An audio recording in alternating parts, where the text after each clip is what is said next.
ribuan nanas, sehingga sebentar bisa kita hadir. Selamat pagi para peserta. Saya absen dulu yang hadir hari ini. Bismillahirrahmanirrahim. Assalamualaikum warahmatullahi wabarakatuh.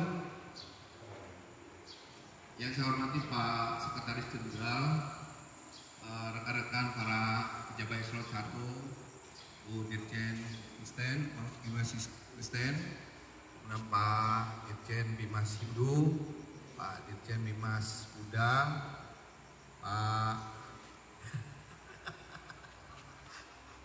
ini sahabat karib saya, Pak Akil, Kepala BPPH. Ini sohib lama. Dan rekan-rekan lain yang eselon 1 yang biasa pakai mungkin yang digunakan, Bapak Ibu Rektor, Pak Anil, kemudian mungkin yang di ada dulu juga Kepala Kakamenak, KUA, dan Kepala Madrasah di seluruh Indonesia yang pagi itu hadir. Assalamualaikum warahmatullahi wabarakatuh. Selamat pagi, salam sejahtera kita semuanya. Om Swastiastu, Namo Buddhaya, salam kebajikan. Pertama-tama tentu puji syukur kita panjatkan kepada Allah SWT, Tuhan Maha Kuasa. Alhamdulillah hari ini kita bisa bertemu kembali di ruangan ini dalam rangka kita mengikuti rapat kerja Nasional Kementerian Agama. Bapak Ibu sekalian, karena waktu juga yang terbatas, pada prinsipnya seperti ini. Saya selalu mengatakan kepada teman-teman di Inspektorat Jenderal bahwa peran utama Inspektorat Jenderal itu bukan nangkap-nangkap orang, bukan nyari-nyari salah orang. Peran utama Inspektorat Jenderal itu adalah sesuai dengan PP 60 tahun 2008 itu adalah memberikan keyakinan bahwa tujuan organisasi itu tercapai. Itu yang paling esensi sebenarnya. Lalu kalau kita lihat tujuan Kementerian Agama, pasti yang kita lakukan ini kalau kita rujuk ke atas masih amanah di dalam RPJMN. Ini slide-nya tolong mengikuti ya. Di RPJMN. Kalau kita lihat di RPJMN itu ada 7 agenda pengawasan, ada 7 agenda program pembangunan ya. Dan ada yang terkait dengan kita itu ada 2, memperkuat SDM berkualitas yang berdaya saing dan revolusi mental dan pembangunan. Inilah esensi sebenarnya kalau kita lihat tugas dari para Inspektorat Jenderal itu memastikan tujuan itu. Kalau kita lihat di dalam Resra itu juga sudah diterjemahkan dalam visi misi Kementerian Agama. Dan yang lebih konkret lagi, kalau kita lihat Pak Menteri Agama memberikan penekanan kepada 7 program prioritas. Jadi mulai penguatan moderasi beragama, transformasi kultural sampai dengan poin toleransi. Nah inilah tugasnya Irjen ini memastikan ini tercapai enggak gitu.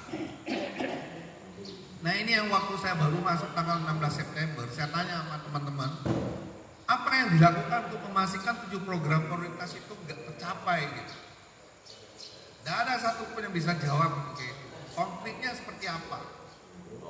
Inilah salah satu kemudian saya rombak paradigma kita adalah tujuan utama ini ngawal ini gitu. Jadi bukan hanya sekedar melaksanakan kegiatan. Lalu apa yang harus kita kerjakan di Irjen? Kita petakan dari 7 program prioritas Bapak Menteri Agama ini, ada nggak risiko yang menyebabkan program ini nggak tercapai gitu. Jadi tugas seorang tugas kita di aparat pengawas internal memastikan ada nggak kemungkinan risiko yang terjadi di program prioritas tersebut. Katakanlah contoh ya, misalnya di penguatan moderasi beragama. Salah satu hal yang kita anggap sebagai yang menyebabkan program prioritas tidak tercapai adalah bisa risiko strategisnya adalah politik identitas menjelang 2020 berisiko menodai kerukunan umat beragama. Kemudian ada ASN terintegrasi tidak moderat dan berdampak pada politik praktis. Nah, supaya risiko strategis ini tidak tercapai, apa yang harus kita lakukan oleh Inspektorat Jenderal? Katakanlah sekarang kita sudah banyak melakukan diklat-diklat moderasi beragama. Apakah diklat kita moderasi yang beragama yang sudah kita laksanakan ini, desainnya, kebijakannya, pelaksanaannya, sudah bisa nggak meredusir mitigasi risiko ini gitu. Ini yang lalu saya sampaikan pada teman-teman. Nah harusnya kita Inspektorat Jenderal, kita mengevaluasi sebuah program itu mulai dari bagaimana kebijakannya, bagaimana pelaksanaannya, bagaimana kemudian struktur kelembagaan yang dibentuk untuk melaksanakan kegiatan seperti apa, lalu outcome-nya seperti apa. Itu yang selalu saya minta setiap program yang dilakukan evaluasi oleh Inspektorat Jenderal, paling tidak mengarah kepada 4 hal tersebut. Sehingga apa? Ketika kita melakukan pelaksanaan pengawasan, tidak hanya mengatakan ini salah, ini salah, ini salah, ini tidak sesuai juplak, ini tidak sesuai juplak. Jangan-jangan saya bilang ketika ada masalah di lapangan, ini ada kebijakan yang salah, yang membuat teman-teman di lapangan tidak punya pilihan. Katakanlah misalnya ketika pelaksanaan, ini ada aturan seperti ini. Tapi kalau teman-teman melaksanakan sesuai aturan ini akan menyebabkan kegiatan jadi nggak efektif. Lalu melakukan improvisasi dari lapangan sehingga agar tujuan tetap tercapai. Nah inilah yang selalu saya bilang ke teman-teman, kalau kita menemukan ada juklak, juknis yang nggak sesuai, kita lakukan usulan supaya dilakukan perubahan.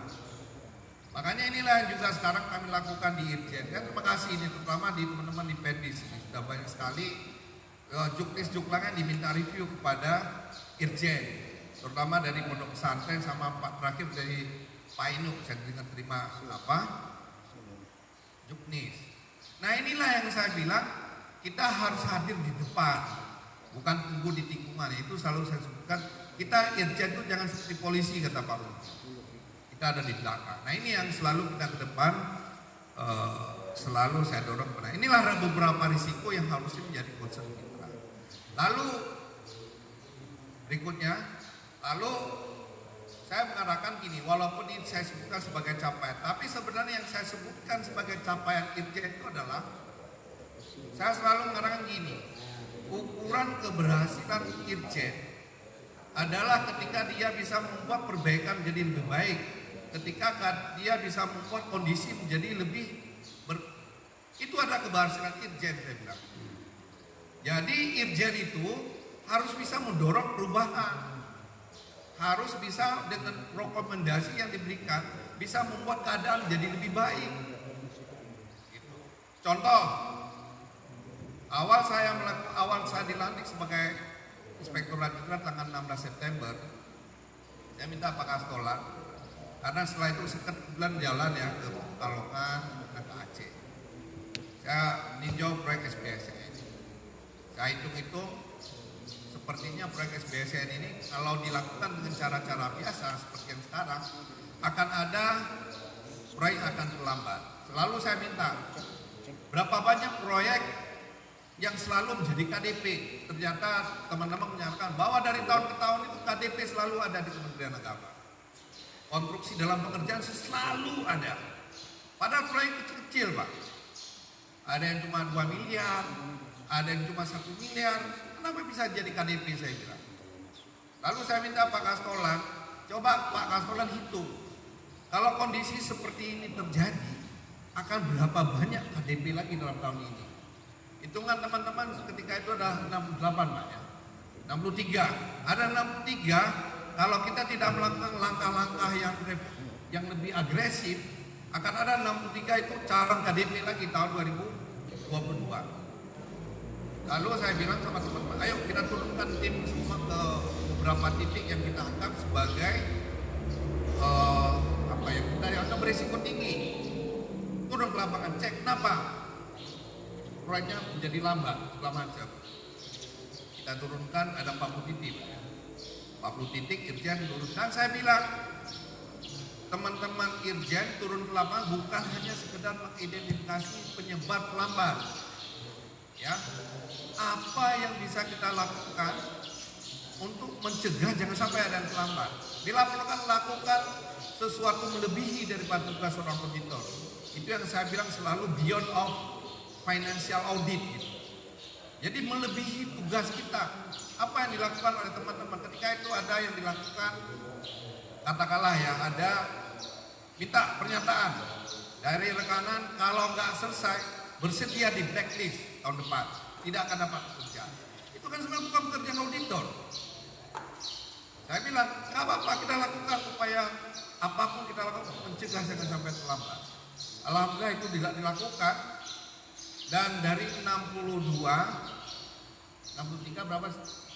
Tinggal 22 Pak KDP yang meluncur ke tahun 2023, dan itu turun daripada tahun sebelumnya dari 30 berapa? 34 Pak. Inilah yang saya bilang keberhasilan gitu. Kita bisa menurunkan KDP dari tahun lalu 32 menjadi tahun ini hanya 22. Inilah yang saya minta.